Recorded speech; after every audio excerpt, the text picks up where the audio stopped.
I'm back. Nothing like a little winter white. I used to hate winter white. I did not like winter white. I was like, okay, what's the point? Unless you're going to go see the Nutcracker, there's no reason for you to be, in white in the wintertime. When around Christmas, a little winter white is good. But now, well, especially living out here because we never know what the fall is going to be like. And a lot of times it'll be fall, so you can't wear anything summery, and it's too still kind of warm, so you just want to wear so something really nice like this, some nice winter white, with like some beadwork, some beads or something like that, and kind of pink up your lipstick a little bit. But I was talking about the transformation that my character made, that when moving from the different places where she lived, and how the progression of from her from being like a pampered, really pampered kind of little princess kind of kind of thing, to actually coming of her own, to being a her own housemaker, her own mistress of her own plantation with all the work and stuff, because the women really worked hard on plantations. I'll come back to that. Back to the New Orleans, when she's the socialite and the wealthy man's mistress, and she learns from the women that she I can't believe I'm actually making a video. My cat's not bothering me. I better not say a word. He's in there laying on the bed. Um, Talked about birth control. Talked about dress. Things I funny stuff that I learned on YouTube. One of my kids, I only have, like I said, I have one son, but I know a lot of his friends, and they, I mean, some of the I go to, like, when you hear me talking about the rappers and stuff, some of the, they're my quote unquote kids, and I have a godson also. Um, and one of them wanted some fried Oreos, and I never heard of it. What? What? And I'm like, because people want to know what I like to look at on YouTube. I talked about a little while ago about, To Catch a Predator, stuff like that. And I like to watch those makeup things. I like to, for some reason, I like to watch them put those wigs on, and those, how they put those weave that hair in. It's so interesting. I would never wear it, but obviously, but it's very interesting to see the different techniques, and the and how much and some of those wigs, those lace front wigs, look just like your, because I just think I like that kind of girly, not to stereotype it, but I like girly stuff like that. I like um how to do your eyebrows, and makeup, and I like that kind of, a lot of shoes, a lot of dressing, a lot of changing clothes, that kind of thing. I like all that stuff. So that stuff is fun. But he wanted fried Oreos, and I had no idea. So I went on YouTube, and I thought, okay, well, if there's, he goes, you just fry them. And I'm like, well, I don't know what that means. So come to find out, I went on YouTube and I found this one recipe of this lady fixing them. I'd never heard of it in my life. Um, what you do is you freeze them first. You freeze the Oreos first. And I don't own the Oreo. Here's the disclaimer: I don't own the Oreo, but you freeze them, and it said for at least 4 hours till they're solid frozen. And then you take pancake batter, and you put them in the Oreo cookie in the pancake batter and fry it. And it gets this. I could only eat one. I could only eat one. I was like, oh my gosh! I made them for him for Fourth of July, and and I don't do a lot of frying. I try not to. But that pancake batter, it just crisp, like a wonton, crunchy like that, and with that Oreo in it. Oh my gosh! And I also, besides like the cooking stuff that I learned, I thought that was interesting. When he came and got him, he was like, "Oh my gosh," and like they ate them like in one sitting or something like that. They were gone pretty whenever I give him a yum yum, like this. Because he's a great guy, and he does so much for us around here. Won't take any money, so so, but he likes his sweets, and so this week's treat was banana nut muffins. He likes those a lot. Those are a special thing. Well, I was supposed to make them for him a couple of weeks ago, but I couldn't get to the store, so I ended up making him cookies. He loves cookies anyway. I really learned on YouTube how to do my eyebrows better. Like they're not, well, in this light you can't really see, but they really look like really professional now. Like I said, I've been in theater, so I know how to put on makeup and stuff. So, but I really like how the polished look that they have now. Well, of course they're over exaggerated now. They're darker than I would have them because I am, on the video when you get washed out on the camera. Let me see. Yeah, and I learned how to do the fried Oreos, and I also learned, like I was saying, about the hair pieces, different, dimensions. Crazy, just a bunch of craziness, and then it's out of control, and a lot of skincare. And like I was saying last time, a lot of the behind the scenes thing. And it's one thing I look at uh, real life stripper, the real stripper life or something like that. It's this woman, she's a stripper, and I mean it's the most poignant thing you ever seen in your life. Most poignant thing you ever seen in your life. She's talking about the different, the way, she's treated sometimes, and the different hardships she has to go through, and and the things she has to worry about, you know it's just really, just, she said, a lot of times that, club owners, because what they're doing, they are renting the space in order to make money from the club owner. And she said something about having kids, so she must, be, have kids, so she must be doing it, it's just a job, and she was saying that, yeah, because I don't know nothing I mean, I know a couple of strippers. I just know them because I was in a video with some of them. And no, before you even ask, all my clothes were on. But some of the strippers from one of the elite gentlemen's clubs here in where I'm from, were in a video I was in. A friend of mine, one of the guys I was saying was one of the rappers, one of his videos, but I didn't know anything about how it all worked and everything. So apparently, from what I understand, they pay a fee to the club in order to make, their money. And she was saying how some clubs don't care anything about you, and sometimes it's a really lousy night or something like that, and it really has a lot to do with the economy. And it was showing that she it was really really really really touching. And like I said, I've seen a couple of those behind the porn kind of things, and I don't think some of those people are happy. I know they act like they are, but I don't know if some of those people really are happy. I really can't imagine them. I mean, you know, Playboy.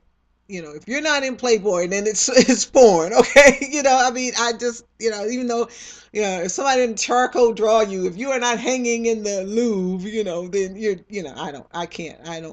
I had to kiss somebody on stage once and it was nuts. I couldn't, it was very hard for me to do. But they, this one woman does video. Um, she's in a bathing suit or bikini or whatever, whatever, and it's called lingerie talk or something. And she's typing on a computer to these men, and they're looking at her. And she was saying that the men pay $6 a minute. And she was saying that by the time her taxes and all that stuff is over with, that she gets paid about you know I forgot how much she said, like $1, $2. So anyway, it came up to be about, she makes about 1,000, $1,200 a week doing nothing, laying down. One guy wanted to eat chicken, but I can imagine though it would be degrading. I mean, even though the guy is not there, you're on a screen, but you're laying there naked eating Kentucky Fried Chicken for some guy, that's paying you, you know, $10 a minute to watch you do it. I don't know. It's kind of creepy to me. And she didn't seem like she had a really good handle on them. Also, a couple of them I noticed that they really can't have relationships. They really can't. Um, they'll get married or they'll be with somebody that's in the industry, and they it just it doesn't work. It's very, very sad. And it's very, very sad actually to think that. But I don't know if it was the only way to feed my kid. I don't know. I really I don't know. I don't You don't know what you do, so you don't it's no need to say, because I didn't think I'd ever be on YouTube talking about crazy stuff. But it's a couple of more things that I was yeah, I talked about being politically correct. Um, what does that say? I can't. Oh, my eyes are just getting burnt. Um, the stuff I learned on YouTube, eyebrows, the fried Oreos. I talked about that, and Veterans Day. And I wrote on here that I never had a nightmare. I don't know where that came from, but I have never had a nightmare ever in my life.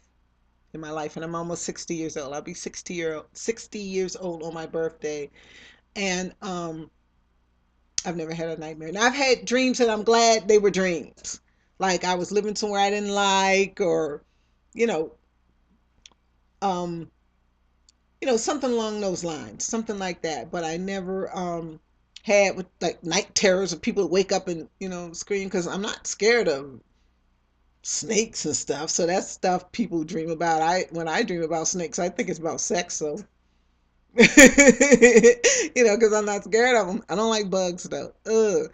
But I don't kill them. If it happens, like a bug happens in here, I will put him outside, and I don't kill spiders either. So let me see what else I can talk about. The I talk about the fried Oreos. Let's see what else places I've lived. But something when I was talking about the other thing, um triggered something, but I can't remember what it was. No, I can't remember.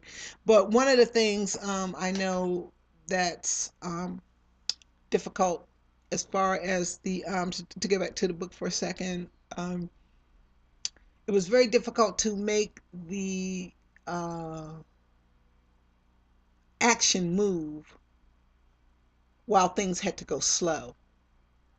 And I had two different things kind of happening at the same time, and I wanted them to converge at a particular time. So I had to start one thing over here and start the other thing here for them to meet finally, in the middle. And it was difficult because, you know, like I said before, I can be anywhere on this planet in 48 hours. Anywhere on this planet in 48 hours. And, it took them, you know, you know, it took them days to get places. It took them, months and stuff to. And but the good thing was, what I had going on the other end was slow moving too. But then again, you can't get bored with the action and how fast the it still has to be stimulating, but it has to go and realistically slow especially when you're doing a historical novel, because I had to be careful that the mail didn't get somewhere too quick. That when people traveled, they didn't get to places very quickly. I had to keep the time, uh, kind of the time difference in mind. How slowly people moved. And when they went to um, different places. Also, when they took the trip down to New Orleans, they actually took a river barge down, and I thought that would be the quickest way for them to get there, which obviously it was. So I thought that, because, and I also thought it would be a hard the linguistics of it, like I had said one time before, of him traveling with who his family was. His ward is black, and his mistress is black, and his then his children. And I thought that they would have a lot more. Um, they would have a much easier, trip down, to take a barge down the river. And it also made sense from, oop, my oven's ready. And it also makes sense from a point of where they were going to. That's why I had them leave. I think I said this before. That's why I had them leave from New Orleans, because that killed two birds with one stone, actually killed three. It made it possible for a coincidence, quote unquote, to happen that seemed quite natural. It gave her a chance to be, polished and, ready, for England.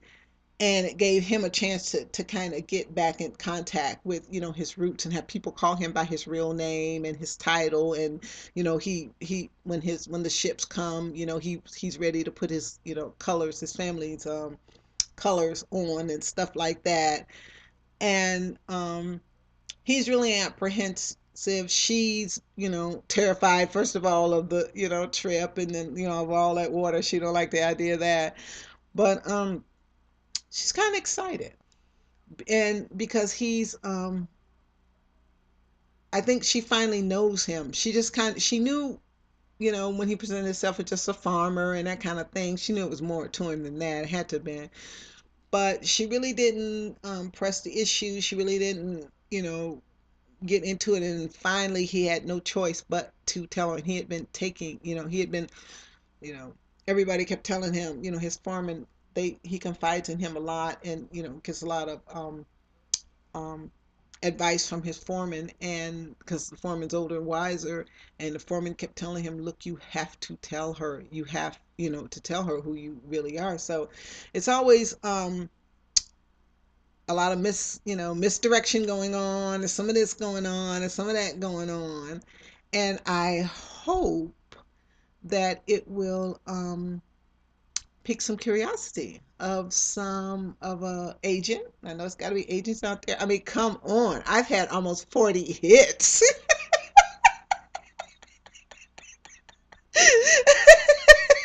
There's got to be an agent out there somewhere going on YouTube going, okay, let me see if there's any writers on here.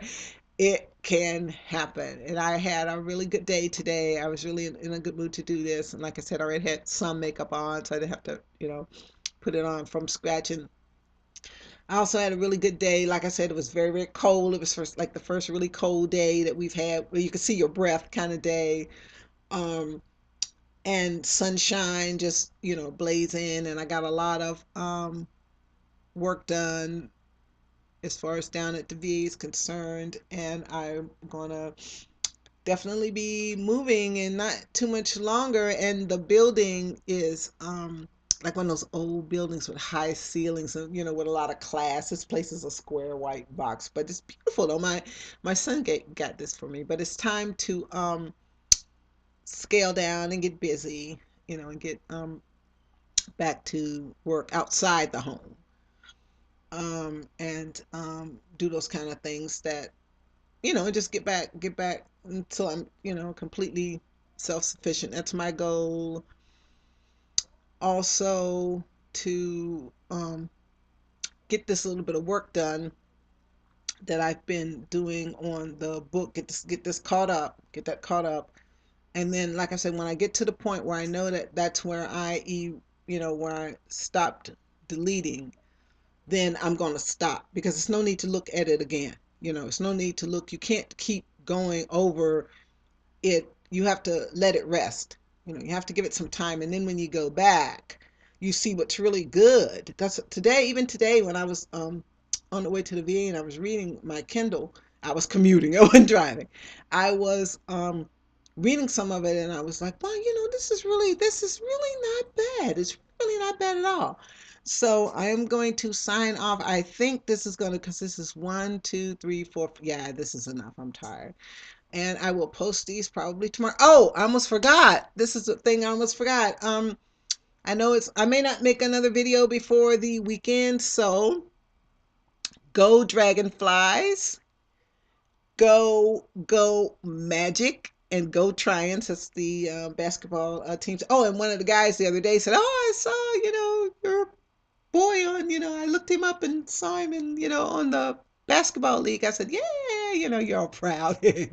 So anyway, all my and hello to my Japanese peeps, and my peeps on Facebook. And I will sign off now. And I have to address my daughter-in-law's birthday card and get it out, because it has to go all the way to Japan, and I don't have enough stamps, and I know it's more than the ones I got, and I didn't have time to go today. So I'm gonna probably, even though it's not too late to go now, I'm not going. I don't feel like it. I'm tired. I've had two costume changes, and it's time to get something to eat, and it's time to go to bed. So I'd like to say hello to my son and to my grandkids, his grandma, and to my Facebook family, and I'll talk to you guys later.